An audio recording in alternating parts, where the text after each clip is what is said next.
Hello, my name is Holly. Welcome to the Murder She Shed. This is the place we discuss true crime right from my she shed.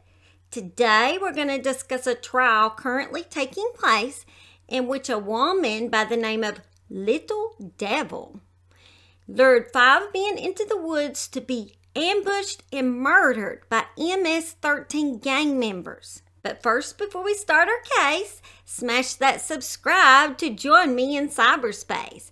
It will make me have a happy face. Sorry, now that I'm done with my horrible rhyme, let's start this story of true crime. MS-13 is a gang that started in the 70s by immigrants from El Salvador, trying to escape a brutal civil war. They fled to Los Angeles, where they settled in poor parts of the cities, already controlled by other gangs. They smoked marijuana and listened to heavy metal music. The newcomers bonded to socialize and to protect themselves from other groups, and that's how their gang began. They are currently located in 46 out of all the states in America. The gang's motto is kill, rape, control, because the gang is so ruthless. It has made El Salvador the murder capital of the world. And El Salvador even has a prison for MS-13 members only, because they cannot be put in with other prisoners, because it would be so dangerous to the other prisoners. They often recruit kids around 12 years of age and just a little older, and they have to be initiated to join the group. It is called being jumped in. And the whole gang will beat the individual for about 13 seconds before they are allowed into the group. They have to be beat down for 13 seconds. The women have a choice of being raped by 13 gang members, or they can be jumped in by beatings, which they're more respected in the gang if they are actually jumped in. In order to complete your initiation, the individual has to murder someone, and usually their murders involve death by machete. That does not sound fun. The machete is their calling card. They will often cut off appendages to cause a long and torturous death. They are also known for their devil horns, hand signal, and their satanic roots. This is kind of strange, but the only way a member can leave the group is by becoming a born-again Christian. All of this was said in order for us to understand why these victims were lured into the woods.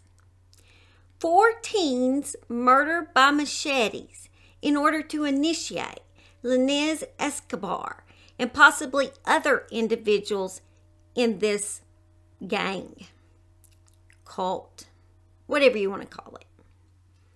Seems kind of cultish to me, but 4 lives that were destroyed in order to give these thugs more self-esteem.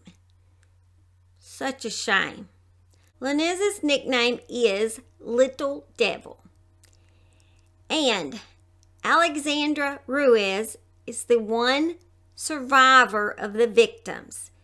And he says there is definitely a reason why she is called Little Devil. Alexandra was only 15 years old at the time of the incident. Leniz spotted these 5 teens on social media. They were throwing the gang sign of a rival 18th Street gang. And I guess they were all friends. And she spotted them and she showed them to her MS members gang.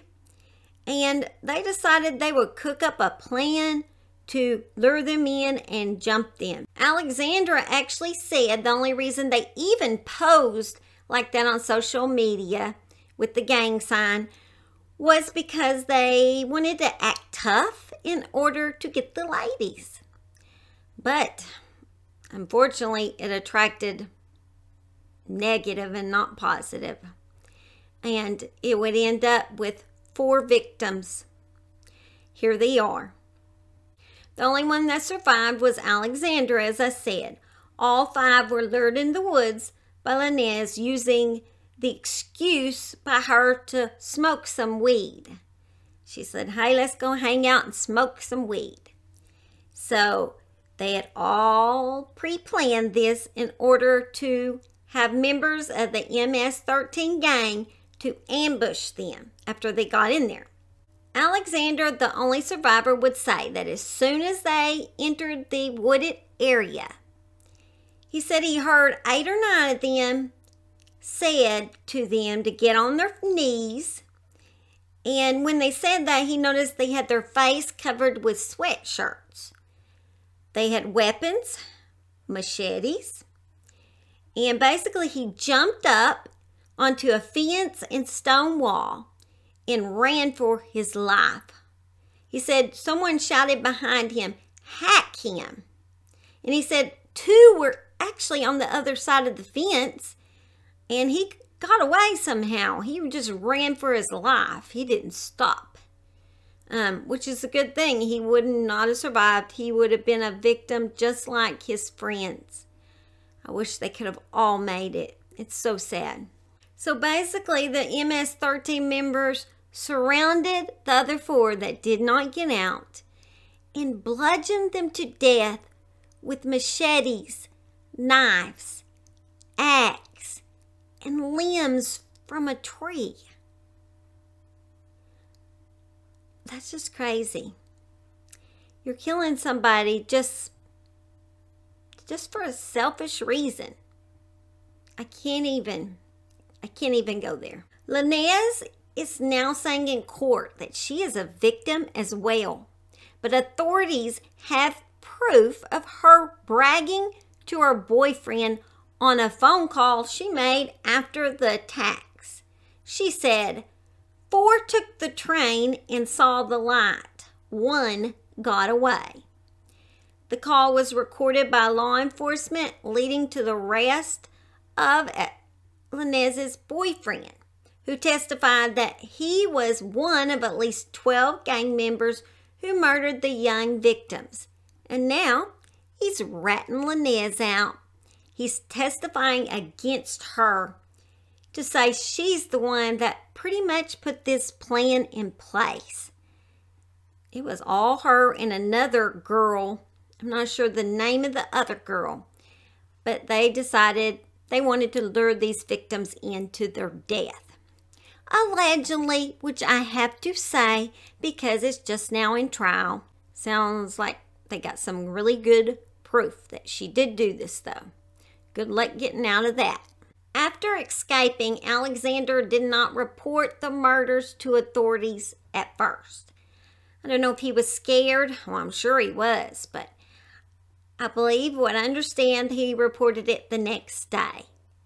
And now the court's saying, well, maybe he's a gang member too. Maybe he was in on it and trying to make him look bad as a witness.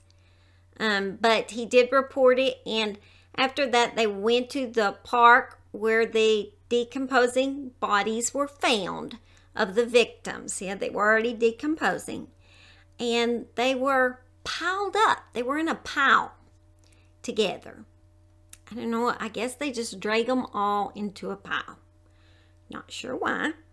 Authorities also said that Leniz later tossed her cell phone from a moving vehicle, as well as a SIM card that had been removed and damaged so badly that law enforcement couldn't even recover any contents from it.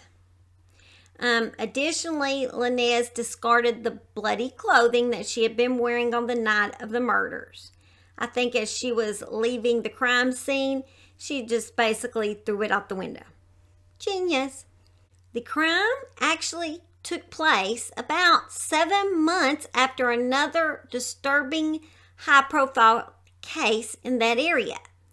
Young teens Kayla and Nisa were allegedly killed by MS-13 gang members.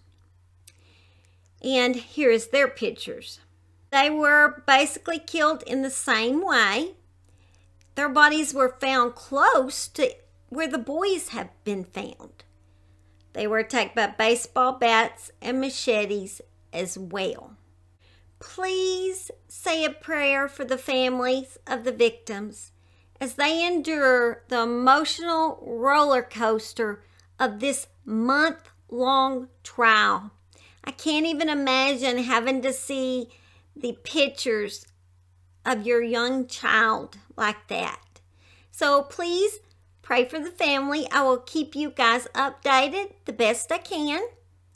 And that's pretty much all I know at the moment. So I'm just going to ask if you would like to hit the like and subscribe button before you go, so you can make sure and get all notifications when I do update you. Plus, I have so many videos on my channel, Murder She Shed. Just go and take a look, and if you like it, hit that subscribe, okay? So if this Southern girl's accent doesn't bother you, and you don't mind listening to me, then I'd love for you to do that and join me every week right in my she shed. All right, guys, as usual, I love y'all, and I hope y'all have a safe and blessed week. Bye.